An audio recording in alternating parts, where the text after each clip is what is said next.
The screen is black, no music, just the low rumble of wind moving through abandoned streets.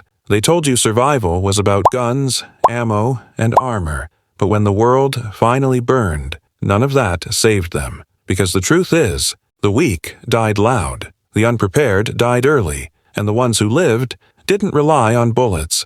They relied on something far more ruthless. You think apocalypse smells like smoke and metal. It doesn't. It smells like regret. When you realize the thing you needed, you never packed. Governments sold the fantasy of survival: tactical sunglasses, military backpacks, 50 knives, protein bars with patriotic wrapping. Cute. That stuff might help you take Instagram photos in the woods, but when the grid dies, when hospitals collapse, real survival becomes primitive. So tonight, I'll tell you the 7 tools that actually keep you alive when the world becomes hell. Not the ones corporations sell, the ones the survivors guard like religion. Tool number 1.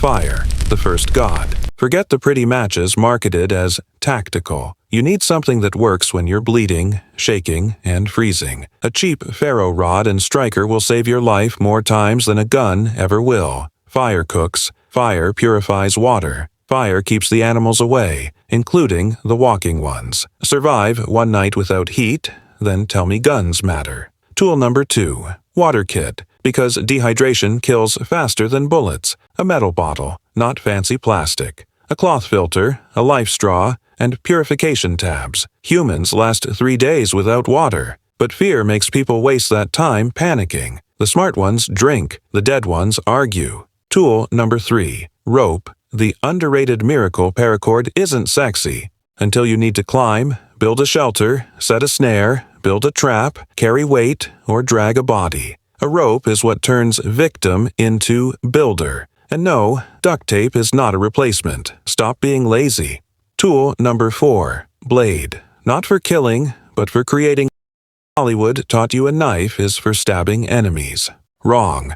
A knife is for cutting wood, fixing gear, carving tools, tearing fabric, skinning food, and surgery when luck runs out. A folding knife is a toy. A full-tang fixed blade is what keeps fingers attached to hands. Survival is not glamorous. Sometimes it's cutting your own shirt to stop bleeding.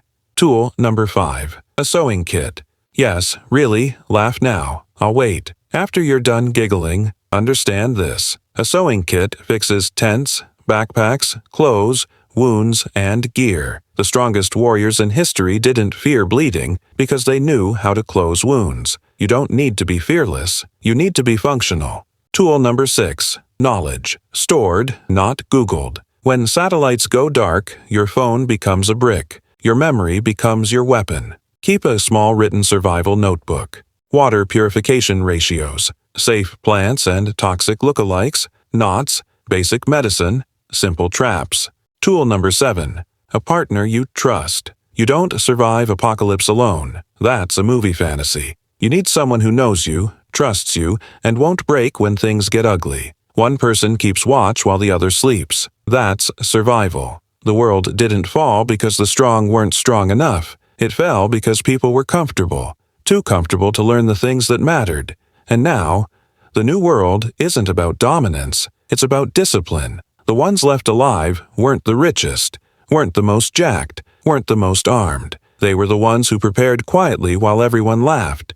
If you're listening to this, I don't need to convince you. You're already awake. You already sense how fragile society really is. So remember the 7 tools, and remember this truth. You don't rise in chaos. You prepare in silence, and chaos reveals you.